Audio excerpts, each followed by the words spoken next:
तथ्यों को आप नकार नहीं सकते, आपका मर्ग हो ना हो, आपको स्वीकार करना होगा। तथ्य देखिए क्या है। पिछले 3 साल में इतनी घट गई हैं सरकारी नौकरियां। भारत में फिलहाल 3.75% लोग ही सरकारी नौकरी करते हैं। बड़े अच्छे से देख लीजिए ये प्रतिशत, 3.75। Hello, getting my point? 3.75% कितना होता है, निकालते रहिएगा। और सरकारी एजेंसियों का डेटा बताता है कि यूपीएससी, एसएससी, बैंकिंग और सेंट्रल पब्लिक सेक्टर में बीते 3 सालों में लगातार नौकरियां बढ़ गई हैं। क्या बढ़ रही हैं? ये बढ़ ही लिखा है ना, गलत तो नहीं पढ़ रहा मैं, हैं? लगातार नौकरियां बढ़ रही हैं या घट रही हैं? बढ़ते चली जा रही हैं या घटते चली जा रही है, कम होते चली जा रही है? यहां पे पढ़ रहे हैं आप, दिख रहा है आपको? नहीं दिख रहा तो कोई बात नहीं, आराम से देखिएगा। 3.75% लोग ही इस देश में सरकारी नौकरी में है। पहले तो कान खोल के इस बात को सुन लीजिए। अब कोई भी सरकार आ जाए ना साहब, इस 3 को 4 कर देगी, 4 को 5 कर सकती है, 5 को 6 कर सकती है। औकात नहीं है कि इसको 30 कर ले, औकात नहीं है कि 40 कर ले। बहुत गौर से समझ जाइए, बहुत गौर से समझ जाइए कि ये 3.75 को कोई भी सरकार आके 4.75 कर सकती है, 5.75 कर सकती है, 6 तक मान लेता हूं। चलो, इससे बड़ी औकात तो आप भी इधर जिंदा को, मैं भी इधर जिंदा को देखेंगे हम लोग। लेकिन इतना तो याद रखना कि ये 30 नहीं हो सकता, ये 40 नहीं हो सकता, ये 15-20 भी नहीं हो सकता। ये दिमाग खोल के और उस दिमाग में डाल लीजिए, बड़ा काम आएगा आपकी पूरी जिंदगी के लिए, राइट? अब थोड़ा सा आगे बढ़ते हैं, कैसे कम हुई है नौकरियां। आइए देखिए ना, बड़ा मजा आएगा, बहुत मजा आएगा आपको ये पूरा खेल देखने में। खेल तो पहले जानिए। 2014 और 15, और ये किसकी है? UPSC, SSC, RRB, RSC. ये यही तो सबसे बड़ी रिक्रूटिंग एजेंसीज हैं, जो गवर्नमेंट की सबसे बड़ी रिक्रूटिंग एजेंसीज हैं, जो भारत सरकार के लिए लोगों को भर्ती करती हैं। उसमें सबसे बड़ी है आरआरबी और एसएससी, उसके बाद से यूपीएससी और यार, तो ये सबसे बड़ी, यही 3 सबसे बड़ी एजेंसीज हैं जो भर्ती करती हैं सरकार के लिए लोगों को। अब देखिए 2014-15 में कितने भर्ती हुए? 1,13,524। 2015-16 में कितने हुए? 1,11,807। और 2016-17 में कितने हुए? 1,09,33। आप बताइए, बढ़ रहा है या घट रहा है? दिख रहा है? 14-15 में 1,13,524, 15-16 में 1,11,807, 16-17 तक का आंकड़ा मेरे पास है 1,09,33। बाकी जो लोग कॉम्पिटिटिव एग्जामिनेशन की तैयारी करते हैं उनसे पूछिए कि बैंकिंग का हाल क्या है, उनसे पूछिए कि नौकरियों में सीट्स कैसे कम हो रहे हैं, उनसे पूछिए, वो आपको बेहतर बताएंगे कि सीट्स कैसे कम हो रहे हैं साहब, किस तरीके से सीट्स कम हो रहे हैं वो आपको बताएंगे। यूपीएससी तक के सीट्स इतने कम हो चुके हैं कि पूछे में, इतना बड़ा फाइट हो चुका है, इतना बड़ा कंपटीशन हो चुका है, वो बेहतर आपको बताएंगे। तो ये आंकड़ा निकल के आ रहा है, ये फैक्ट है, आप इसको झुटला नहीं सकते। तो दिस इज द रियलिटी। आगे बढ़ते थोड़ा सा। अब देखिए, जो मेन प्रॉब्लम है वो बेरोजगारी का प्रॉब्लम है। ऐसा हमें लगता है कि रोजगार की समस्या है, ऐसा हम सबको लग रहा है कि नौकरियां नहीं मिल रही है, सरकार नौकरी नहीं दे रही, लेकिन उससे भी बड़ी समस्याएं कुछ और है। ये जो जॉब्स हैं, इससे भी बड़ी समस्याएं कुछ और हैं, जिसके लिए आज ये हल्ला हो रहा है। उसमें सिर्फ मोदी रोजगार दो रही, उसमें कुछ और भी चीजें हैं, कुछ और भी समस्याएं हैं जिसके लिए स्टूडेंट्स हल्ला कर रहे हैं, जिसके लिए आंदोलन हो रहा है। बड़ा जायज आंदोलन है, बड़ी जायज आवाज है, और ये आवाज उठनी ही चाहिए। क्या है, इसको थोड़ा सा समझते हैं। तो जो मेन प्रॉब्लम है वो, हम और आपको क्या लगता है कि मेन प्रॉब्लम तो जॉब की ही है। और क्या प्रॉब्लम है हमारे यहां कि रोजगार की बात है? नहीं साहब, रोजगार की सिर्फ बात नहीं है, मेन प्रॉब्लम से भी बड़ी बड़ी प्रॉब्लम कुछ और है, बिगर प्रॉब्लम्स कुछ और है। क्या है ये देखिए, एसएससी पेपर लीक्स। और ये सिर्फ एसएससी में नहीं होता, मैंने तो सिर्फ नाम लिख दिया है। पेपर लीक समझते हैं ना आप, पेपर का लीक हो जाना। ओके, उसके बाद से आइए, नो टाइमली एग्जाम्स, मतलब टाइम पे एग्जाम ही नहीं होता, पता नहीं होता कि एग्जाम होना कब है। नो टाइमली रिजल्ट्स, अच्छा एग्जाम हो भी गया तो रिजल्ट का पता नहीं। मतलब इंसान ऐसे इंतजार करता है, ऐसे इंतजार करता है कि इंतजार करते करते उसके बाल उड़ जाते हैं उसके। अच्छा, कई लोगों ने जब अनमैरिड थे तब एग्जाम दिया था, रिजल्ट आते आते उनके 2 बच्चे हो चुके हैं। देखिए, मैं गलत नहीं बोल रहा, दिस इज द रियलिटी। जब उन्होंने एग्जाम दिया था, बेचारे अनमैरिड थे, एग्जाम का रिजल्ट आया, पता चला शादी हो गई, 2 बच्चे हो गए, तब रिजल्ट आया। क्या क्या तरीका है साहब, क्या तरीका किसी की जिंदगी से खेलने का। No timely result, okay, and no timely joining. Result आ भी गया तो पता चल रहा है ज्वाइनिंग का हालत खराब है, राइट, कोई टाइम पे ज्वाइनिंग नहीं है। अब देखिए एक बहुत बड़ी बात, फिर आउट हुआ एसएससी का पेपर। आप देख रहे हैं आर्टिकल, देखिए फिर आउट हुआ। अरे फिर आउट हुआ मतलब पहले और भी हुआ है। हाँ, पहले और भी हुआ है तब तो ये आया। पहले और भी हुआ है, ये तो ये खुद ही बता रहा है। फिर आउट हुआ मतलब पहले और भी हुआ है। एसएससी का पेपर आउट हुआ। हाँ, या तो हम लोग अभी आईपीएल आ रहा है, बैट्समैन आउट होते हैं, हमारे यहां तो पेपर ही आउट हो जाता है साहब। कौन कहता है? हमारी सरकार इतनी खतरनाक है क्रिकेट में, आप और हम तो क्रिकेट में बैट्समैन को आउट करते हैं, इधर तो ऐसे ऐसे लोग इस देश में बैठे पेपर को आउट कर लेते हैं, राइट। 5-5 लाख में बिका। अच्छा, उससे भी बड़ी बात तो यहां पे है, आहा, गार्जियंस कहां हैं?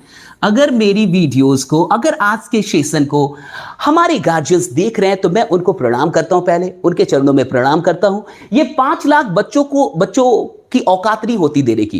पेपर के लिए 5 लाख बच्चे नहीं दे सकते, क्योंकि उनके पास तो कई बार 5,000 रुपए नहीं होते ताकि वो किसी कोर्स को ज्वाइन करे या किसी कोचिंग में जाके किसी सब्जेक्ट को पुनः पढ़ ले, फिर से पढ़ ले, अगर उनको समझ में ना आया हो।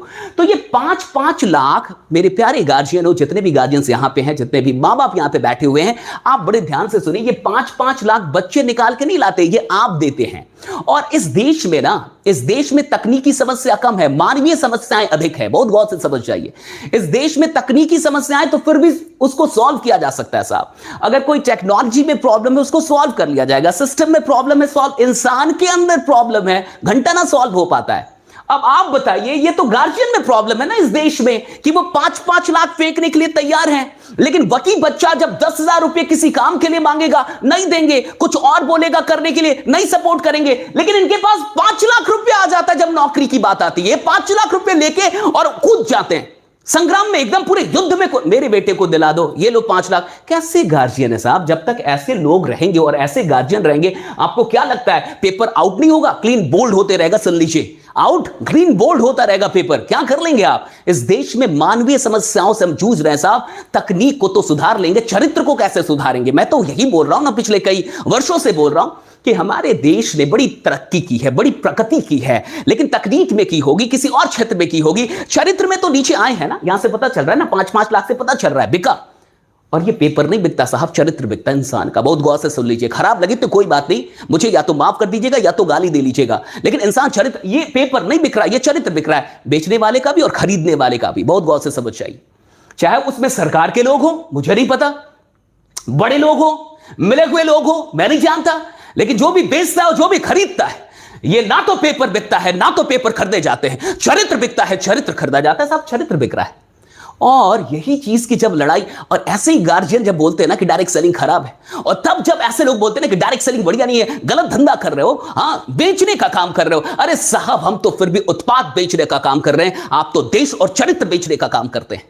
अरे फिर भी डायरेक्ट सेलिंग के लोग, नेटवर्क मार्केटिंग के लोग उत्पाद ही बेचते हैं ना साहब, उत्पाद ही बेचते हैं। लेकिन आप कैसे उनको छोटा महसूस करवाते हैं, कैसे कुछ कुछ गार्जियंस मैंने देखे कैसे छोटा महसूस करा देते हैं बच्चों को। अरे ये कौन से गलत धंधे में पड़ गए, अरे ये तो खराब धंधा है, तो ये धंधा बढ़िया है क्या? ये बढ़िया धंधा है क्या? देश बेचा जाए, चरित्र बेचा जाए, ये बढ़िया धंधा है क्या साहब? लेकिन आप करने नहीं देंगे ना, आपको तो यही चाहिए। You need that, right? तो इस बात को समझिए। कितने लोग को ये बात समझ में आई? कितने लोग मेरे साथ है? Write down yes.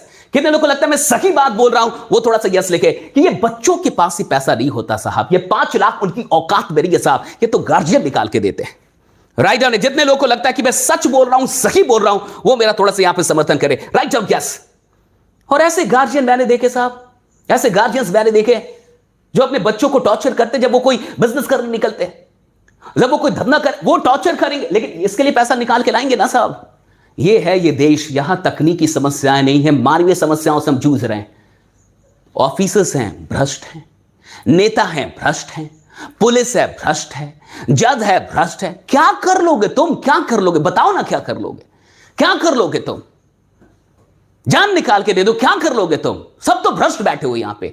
हम तकनीकी समस्याओं से थोड़े जूझ रहा है ये देश तो मानवीय समस्याओं से, चरित्र की समस्याओं से जूझ रहा है, चाहे आप माने या ना माने। और कुछ भी है ना, कुछ भी है तो डायरेक्ट सेलिंग के लोग कम से कम बिकाऊ नहीं होते। नेक्स्ट। लेकिन मैं अभी भी आज स्टूडेंट के साथ खड़ा हूं, इतना मैं आपको बता दूं। और मेरे साथ जितने भी Indian school of network marketing में ये जितने भी लोग हैं, ये सब स्टूडेंट के साथ खड़े। हम सब इस देश के स्टूडेंट्स के साथ खड़े। मैं आपको बता दूं, मैं उनके पक्ष में हूं, आज उनके फेवर के लिए आया हूं। लेकिन कुछ चीजें जो आपको समझाना चाहता हूं, ये जरूरी है, इसलिए समझा रहा हूं। नेक्स्ट चीज, आइए थोड़ा सा खान सर को सुनते हैं। कितने लोग खान सर को जानते हैं? जानते होंगे पटना वाले खान सर। हाँ, you must have seen watch his videos on YouTube. आपने देखा होगा, काफी प्रचलित है। आइए, क्योंकि मैं बोलूंगा तो कई बार आपको लगेगा कि गलत बोल रहा हूं। मैं तो डायरेक्ट सेलिंग का ट्रेनर हूं। हाँ, मैं तो ट्रेनर हूं। मैं तो Indian school of network marketing का फाउंडर हूं। तो अपने फायदे के लिए शायद बना बना के बातें बोल रहा हूं, लेकिन ये लोग नहीं बोलेंगे क्योंकि ये पढ़ाने का ही काम करते हैं। ये टीचर्स हैं। ओके, सो आइए थोड़ा सुनते हैं कि एसएससी अपने आप को गजनी समझती है। मतलब जिस तरह गजनी में उसको अपना चीज भूल जाता था कुछ देर बाद, एसएससी को भी वैसे ही होता है। एप्लीकेशन फॉर्म डाल देती है, पैसे लेके फॉर्म भरवा ली, फिर भूल गए। ओ माय गॉड, एग्जाम भी लेना है। एग्जाम लेने के बाद तो रिजल्ट में भूल जाती। 4-4 साल लगता है। 2018 की चीज 2021 आ गया, अब तक फाइनल नहीं हुआ।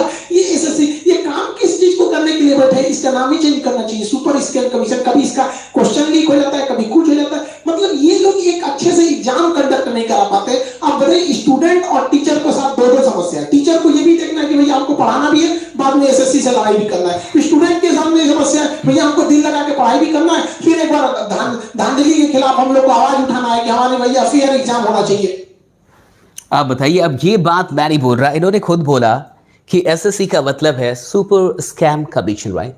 ये मैं तो नहीं बोल रहा था, ये टीचर्स ही बोल रहे हैं।